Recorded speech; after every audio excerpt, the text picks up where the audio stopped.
Total knee replacement, மூட்டு மாற்று அறுவை சிகிச்சை. ஜென்ரலாக இது யாருக்கு பண்ணுவாங்கன்னா, முட்டி எலும்பு வந்து ரொம்ப தேஞ்சு இருக்கும் போதும் அதனால் பாதிக்கப்பட்டிருக்கும் போதும் அதனால் நீங்கள் வலியில் வேதனைப்படும் போது அதுலேருந்து ரிலீவாக இருக்கிறதுக்கு இந்த ஆப்ரேஷன் பண்ணுவாங்க. இதுக்கப்புறம் என்ன பண்ணுவோம்னா, சர்ஜரிக்கு அப்புறம் ஃபிசியோதெரப்பி ட்ரீட்மெண்ட் என்னெல்லாம் ஃபாலோ பண்ணணும்னா, நல்லா எக்ஸசைஸ் பண்ணணும், முட்டியை அழுத்துகிற எக்ஸசைஸ் பண்ணணும், குதிகால் அழுத்துகிற எக்ஸசைஸ் பண்ணணும், முட்டியை மடக்கி நீட்டணும், படுத்துட்டு முட்டியை மடக்கி நீட்டணும், தென் காலை தொங்க போட்டுட்டு காலை மடக்கி நீட்டுறது.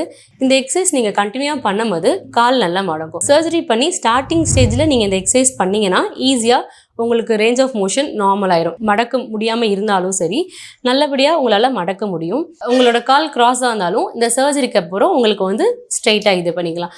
ஃபஸ்ட்டு இனிஷியல் ஸ்டேஜில் நீங்கள் ஒரு வாக்கர் வச்சு நடக்கணும். ஸோ உங்களோட போஸ்டரும் கரெக்டாயிரும். அதுக்கப்புறமாக கொஞ்சம் டேஸில் நீங்கள் இந்த எக்ஸசைஸ் கரெக்டாக பண்ணிட்டு வந்தீங்கன்னா உங்களோட நீ பெயின்லேருந்தும் ரிலீவ் ஆகும், உங்களோட முட்டி அந்த டைட்னஸ்லேருந்தும் நார்மல் ரேஞ்சுக்கு உங்களால் வர முடியும்.